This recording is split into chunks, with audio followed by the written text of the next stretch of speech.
बच्चों, आज हम कक्षा 10 की पाठ्य पुस्तक क्षितिज की गद्य भाग का दूसरा पाठ बाल गोविंद भगत पढ़ेंगे।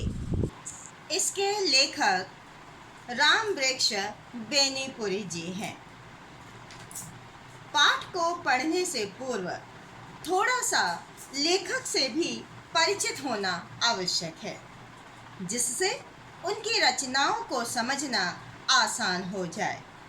राम वृक्ष बेनीपुरी जी को उनकी लेखकीय विशेषताओं के कारण कलम का जादूगर कहा जाता है। इनका जन्म बिहार के मुजफ्फरपुर जिले के बेनीपुर गांव में सन 1899 में हुआ था। इनके माता पिता का निधन बचपन में ही हो गया था, इसलिए इनका बचपन ननिहाल में बीता। इसी कारण इनके जीवन के आरंभिक वर्ष बहुत ही अभावों, कठिनाइयों और संघर्षों में बीते।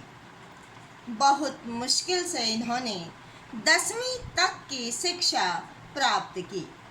स्वाध्याय यानी स्वयं अध्ययन के बल पर इन्होंने हिंदी में निपुणता प्राप्त की, कुशलता प्राप्त की तथा संस्कृत, उर्दू और अंग्रेजी भाषाओं का भी ज्ञान प्राप्त किया।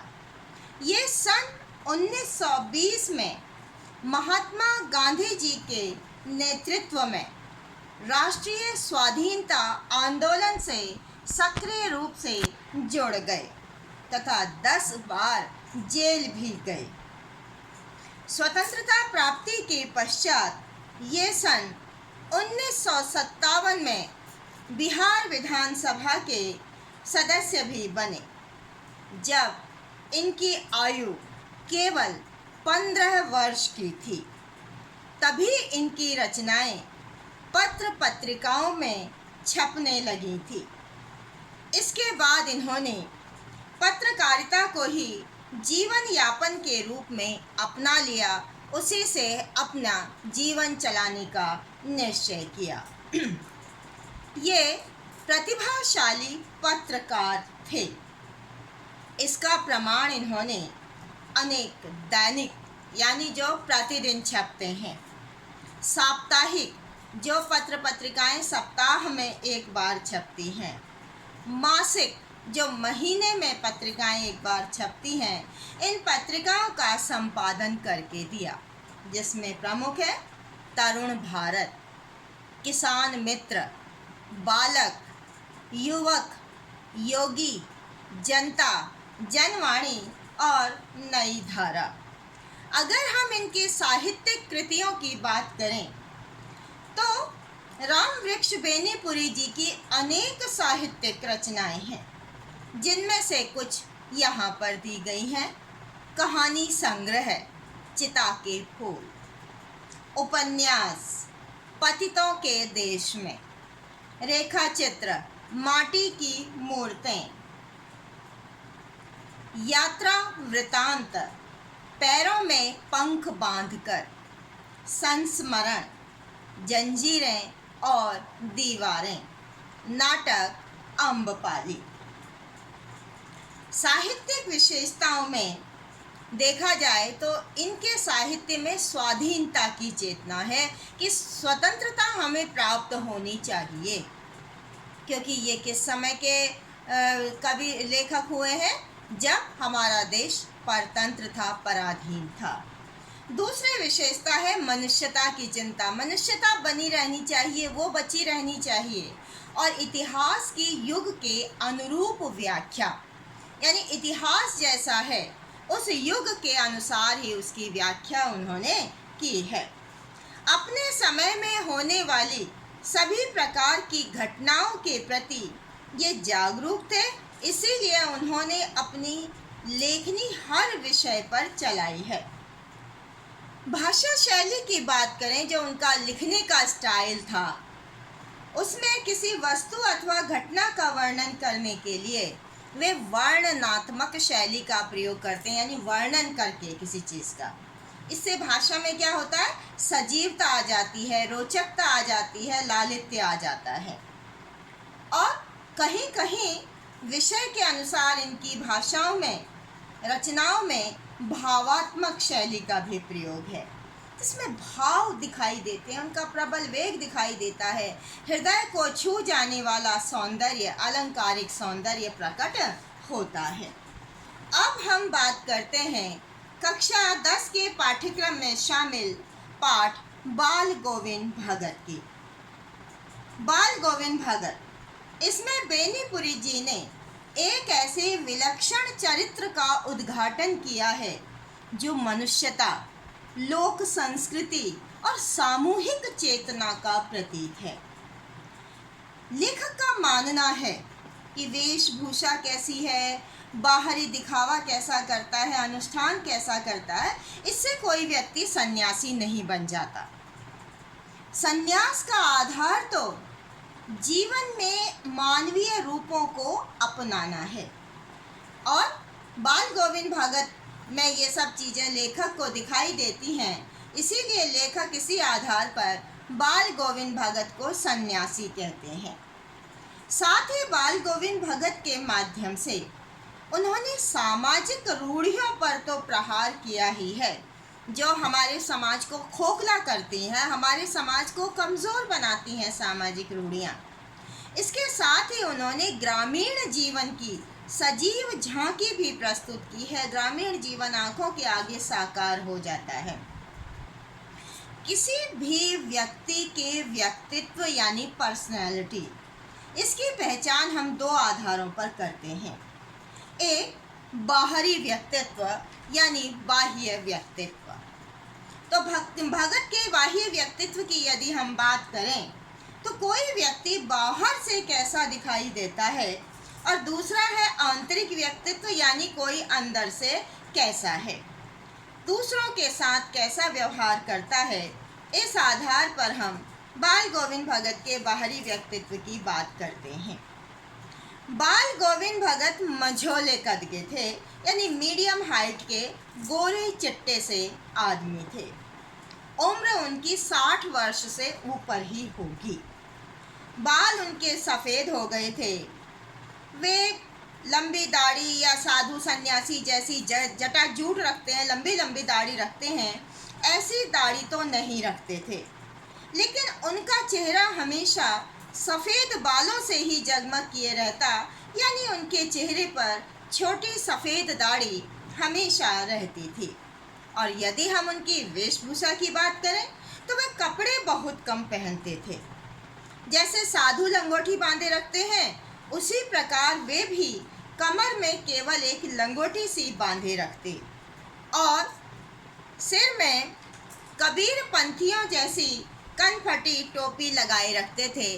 आप देख रहे हैं यहाँ संत कबीर दास जी को, जिस प्रकार की टोपी इन्होंने अपने सिर पे लगाई हुई है, ऐसे ही बाल गोविंद भगत टोपी लगाकर रखते थे। यहाँ मैंने एक शब्द का प्रयोग किया है, कबीर पंथियों की सी कनफटी टोपी। दो शब्द आए हैं, कबीर पंथी। यहाँ कबीर पंथियों का मतलब है जो कबीर के दिखाए रास्ते पर चलने वाले लोग हैं, उनके आदर्शों को मानने वाले लोग हैं, उन्हें कबीर पंथी कहते हैं। बाल गोविंद भगत जब जाड़ा आता तो एक काला कंबल ऊपर से ओढ़ लेते थे। वे हमेशा अपने माथे पर रामानंदी चंदन लगाए रखते थे। आप इस व्यक्ति को देख रहे हैं, इसने चेहरे पर, माथे पर एक चंदन का लगा रखा है। यह है रामानंदी चंदन, इसको बोलते हैं रामानंदी चंदन। तो जो नाक के एक छोर से ही औरतों के टीके की तरह शुरू हो जाता है, आप इस चित्र को देखकर अच्छी तरह से इसे समझ सकते हैं। उनके गले में तुलसी की जड़ों की एक बेडौल माला हमेशा बंधी रहती थी। लेखक कहते हैं कि जैसे मैंने बाल गोविंद भगत की वेशभूषा का वर्णन किया, उससे ये नहीं मानना चाहिए कि वे साधु थे। नहीं, वे साधु नहीं थे, पूरी तरह से घर गृहस्थ थे। यानी उनकी उनका एक परिवार था। मुझे उनकी पत्नी की तो याद नहीं है। हाँ, उनके बेटे और पतोहू को मैंने देखा था। पतोहू बेटे की पत्नी। थोड़ी खेती बाड़ी भी थी, वे खेती किया करते थे। एक अच्छा साफ सुथरा मकान भी था। आगे बाल गोविंद भगत की विशेषताओं के बारे में बताते हुए लेखक कहते हैं कि बाल गोविंद भगत कबीर से बहुत अधिक प्रभावित थे। वे खेती बाड़ी करते थे, उनका परिवार भी था। इसके बाद भी जैसे कबीर को हम एक साधु कहते हैं, साधु के तरह उन्हें मानते हैं, तो उसी प्रकार से जो एक साधु की परिभाषा होती है, बाल गोविंद भगत उसमें पूरी तरह से खरे उतरते थे। क्या विशेषताएं हैं कि वे कबीर को अपना साहब यानी अपना भगवान मानते थे। उन्हीं के गीतों को गाते। कबीर जिन बातों को मानते थे, बाल गोविंद भगत भी उन बातों को मानते और उन्हीं के आदेशों पर चलते थे। कभी किसी से झूठ नहीं बोलते थे।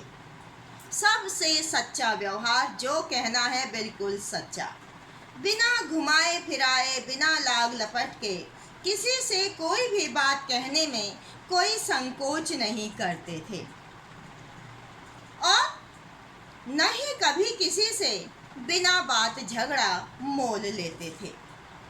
कभी किसी की चीज को छूते नहीं थे और यदि कभी किसी चीज की कोई आवश्यकता होती तो बिना पूछे तो उसका प्रयोग बिल्कुल भी नहीं करते थे और अपने इस नियम को कभी कभी इतनी बारीकी तक ले जाते कि लोगों को बड़ा आश्चर्य होता, कुतूहल होता। यानी वो कभी दूसरे के खेत में शौच तक के लिए नहीं बैठते। वह गृहस्थ थे, लेकिन अपनी सभी चीज़ों को अपने साहब किनके, कबीर की मानते थे। जो कुछ पैदा होता था उस अनाज को पहले उसे अपने सिर पर लादकर कबीर साहब के दरबार यानी कबीर पंथी मठ में ले जाते थे। यहाँ मैंने एक कबीर पंथी मठ का चित्र आपको दिखाया है कि जहाँ कबीर के आदर्शों को मानने वाले लोग रहते हैं। आश्रम है उनका। क्या विशेषता है कि वह आश्रम उनके घर से 4 किलोमीटर की दूरी पर था। एक बहुत बड़ी दूरी मानी जाती है 4 किलोमीटर। वहाँ जाकर जो कुछ भी उनके खेत में अन्न पैदा होता था, उस अन्न को वह दरबार में भेंट के रूप में रख देते और वहाँ से प्रसाद के रूप में उन्हें जो कुछ भी मिलता था उसे ही घर लाते और उसी से अपने परिवार का पालन करते थे। लेखक कहते हैं कि ये सब विशेषताएं तो बाल गोविंद भगत की थी ही, लेकिन इनके अतिरिक्त, इनके अलावा मैं जो मुग्ध था वो था उनका मधुर गान, उनके द्वारा गाया जाने वाला मधुर संगीत जो हमेशा ही सुनने को मिल जाता था। कबीर के पद गाया करते थे। कबीर के वे सीधे सादे पद थे, लेकिन जब बाल गोविंद भगत उन गीतों को गाते थे तो वे उनके गले से निकलकर जीवित हो उठते थे, सजीव हो जाते थे। आगे हमें बाल गोविंद भगत के मनमोहक संगीत और उनके कर्मठ स्वरूप के दर्शन होते हैं। कर्मठ, अपने कर्म के प्रति वो पूरी तरह से सजग थे। आषाढ़ का महीना होता है जून जुलाई का महीना, आधा जून आधा जुलाई।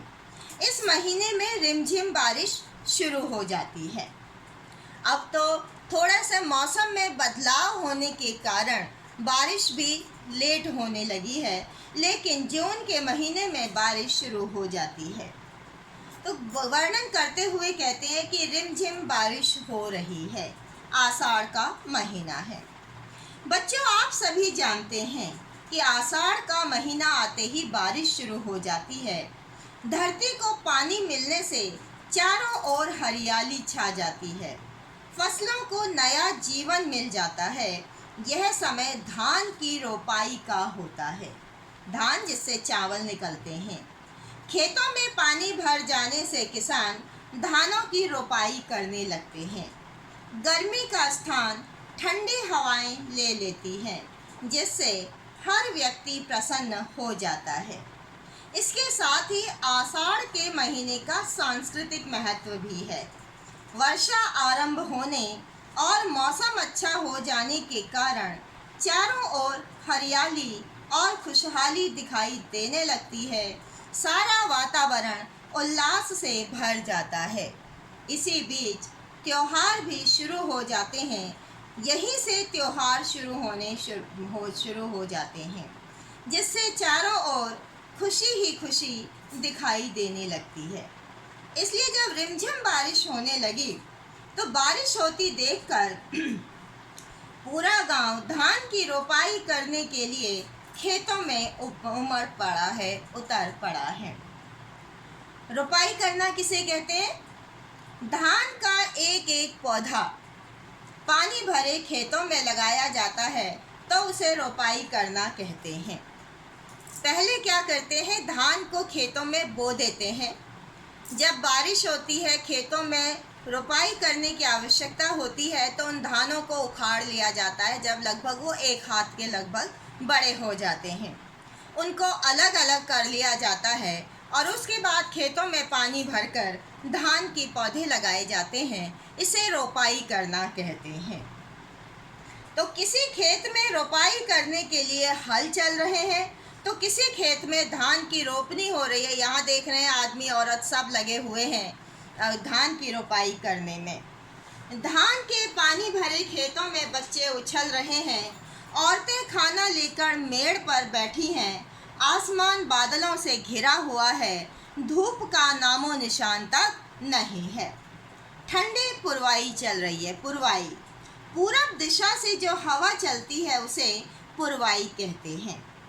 ऐसे मनोहर समय में, ऐसे सुंदर से वातावरण में आपके कानों में एक स्वर तरंग झंकार सी कर उठती है। एक सुंदर स्वर आपके कानों तक पहुंच जाता है। यह क्या है? यह मधुर स्वर किसका है? कौन गा रहा है? यह पूछना नहीं पड़ेगा। बाल गोविंद भगत, जिनका पूरा शरीर कीचड़ में सना हुआ है, अपने खेत में रोपनी कर रहे हैं। उनकी उंगली एक एक धान के पौधे को पंक्ति में खेत में लगा रही है। आप देख रहे हैं कि एक एक लाइन, आप यहाँ पर देख रहे हैं, एक एक लाइन से पौधा लगा हुआ है और उनके मधुर कंठ से निकला एक एक शब्द कुछ ऊपर स्वर्ग की ओर जा रहा है तो कुछ इस पृथ्वी की मिट्टी पर खड़े लोगों के कानों की ओर। बाल गोविंद भगत के मधुर गीत को सुनकर खेलते हुए बच्चे झूमने लगते हैं। मेड़ पर खड़ी औरतों के होंठ उस गीत को गुनगुनाने लगते हैं। हल चलाने वालों के पैर ताल से उठने लगते हैं। रोपनी करने वालों की उंगलियां एक अजीब क्रम से चलने लगती हैं। आप देखते हैं संगीत जो होता है हर किसी के मन को प्रसन्नता से भर देता है। तो यहाँ भी जो संगीत है, इनके काम में एक गति, एक लय आ जाती है। तो जिस प्रकार देख रहे हैं कि किस प्रकार ये स्त्री पुरुष लाइन में पौधे लगा रहे हैं, उनकी उंगलियां एक निश्चित क्रम में चल रही हैं। लेखक यह देखकर मन में सोचने लगता है कि यह बाल गोविंद भगत का संगीत है या जादू। इससे आगे का पाठ हम दूसरी वीडियो के माध्यम से पढ़ेंगे।